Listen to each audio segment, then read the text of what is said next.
নমস্কাৰ, মোৰ এই নতুন ইউটিউব চেনেলটোলৈকে আপোনাক সকলোকে স্বাগতম জনাইছোঁ। মই ইয়াত কিছুমান ইনফৰমেশ্যন দিবলৈ চেষ্টা কৰিম। আজি মই ক'ব বিচাৰিছোঁ কিছুমান ভাইৰাছৰ বিষয়ে। Virus R very small. আমি ভাইৰাছক কেতিয়াও চিম্পল মাইক্ৰস্কোপ আৰু কম্পাউণ্ড মাইক্ৰস্কোপেৰে কেতিয়াও দেখা নাপাওঁ। আৰু ভাইৰাছবিলাকক নিজৰ বংশ বৃদ্ধি কৰিব পৰাৰ কাৰণে এটা জীৱিত চেল লাগে। আমাৰ জীৱ দেহতে তেওঁলোকে জীয়াই থাকিব পাৰে, তেওঁলোকৰ মাল্টিপ্লিকেশ্যন কৰিব পাৰে। জীৱ দেহতহে পাৰে, কিন্তু জড় বস্তুবিলাকত তেওঁলোকৰ বংশগতিটো বৃদ্ধি নাপায়, মাল্টিপ্লিকেশ্যন তেওঁলোকৰ হ'ব নোৱাৰে। আৰু 3 নম্বৰতে হ'ব ভাইৰাছবিলাকক আমি যিহেতু কম্পাউণ্ড মাইক্ৰস্কোপ আৰু আমি কম্পাউণ্ড মাইক্ৰস্কোপে দেখা নাপাওঁ, চিম্পল মাইক্ৰস্কোপ আৰু খালী চকুৰে আমি দেখা নাপাওঁ। ভাইৰাছবিলাকক আমি এটা মাইক্ৰস্কোপৰ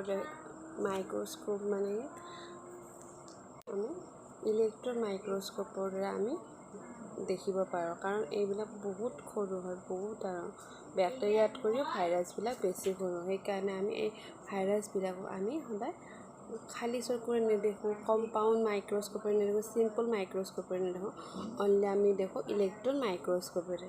আৰু সকলোতকৈ আচৰিত হ'বলগীয়া কথাটো হৈছে বেক্টেৰিয়াবিলাকতকৈও ভাইৰাছটো বহুত সৰু। কিমান সৰু আপোনালোকে ভাবিছে নেকি? অলপ সৰু আৰু অলপ এনেকৈ নহয়, বেক্টেৰিয়াটোতকৈ 10 to 100 টাইমছ সৰু ভাইৰাছটো, বুজিছে? এই ইমান সৰু ইহঁতক যিবিলাক আমি যিটো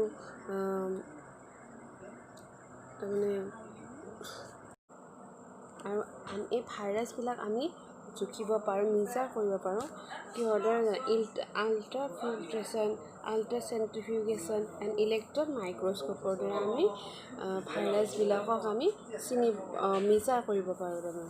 আৰু সকলোতকৈ দৰকাৰী কথা, ইহঁতৰ কোনো ধৰণৰ চেলুলাৰ গঠন নাথাকে, ইহঁতৰ চেলুলাৰ নিজৰ আকৃতি নাথাকে, আৰু ইহঁতে ভাইৰাছবিলাক নিউক্লিয়াৰ মেটেৰিয়েল হিচাপে হয়তো DNA ৰাখিব পাৰে, নহ'লে RNA ৰাখিব পাৰে, আৰু দুয়োটাৰ ভিতৰত যিকোনো এটা থাকিব পাৰে ইহঁতৰ তাত। আৰু আৰ্টিফিচিয়েল মিডিয়াত ভাইৰাছবিলাকে কেতিয়াও গ্ৰ' কৰিব নোৱাৰে, সদায় নিউট্ৰিচনেল মিডিয়াতে সদায় তেওঁলোকে গ্ৰ' কৰিব পাৰে, ভাইৰাছবিলাকে আৰু গ্ৰ' কৰিব পাৰে। আৰু সিহঁতে ফিল্টাৰ পেপাৰবিলাকো পাছ কৰিব পাৰে, কাৰণ এইটো ভাইৰাছবিলাক বহুত স্মল, সেইকাৰণে ইহঁতে ফিল্টাৰ পেপাৰো ক্ৰছ কৰি যাব পাৰে। ভাইৰাছবিলাকে নিজৰ দেহৰ বংশগতি কৰিবৰ কাৰণে এনিমেল নহ'লে প্লাণ্টছৰ সহায় লয়। প্লাণ্টছৰ দেহত থাকিয়ে সিহঁতে বা এনিমেলৰ দেহত থাকিয়ে সিহঁতে নিজৰ বংশগতি বৃদ্ধি কৰিব পাৰে। বাই কেমো এণ্ড থাৰ্মোথেৰাপি, আৰু কেমো আৰু থাৰ্মোথেৰাপিৰ দ্বাৰা ইহঁতক কণ্ট্ৰল কৰিব পাৰে বা ডিএক্টিভ কৰিব পাৰে, ইনএক্টিভ কৰিব পাৰে। আৰু সকলোতকৈ আচৰিত হ'বলগীয়া কথা, ভাইৰাছৰ লিভিং আৰু নন লিভিং ষ্টেজ দুয়োটাই থাকে। মানুহ আমি জীৱিত হয়নে নহয়?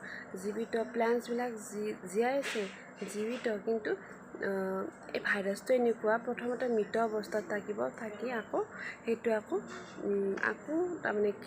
জীৱিত অৱস্থা পাব পাৰে, লিভিং আৰু নন লিভিং দুয়োটা ষ্টেজতে থাকিব থাকে, আছে দুটা ষ্টেজে। ভাইৰাছটো দুটা ষ্টেজ থাকে, non living, living and non living stage. ইয়াৰ পিছৰ ভিডিঅ'টোত কৈ আছোঁ লিভিং ষ্টেজত আৰু নন লিভিং ষ্টেজত ভাইৰাছটো কেনেকুৱা হ'ব পাৰে। ধন্যবাদ।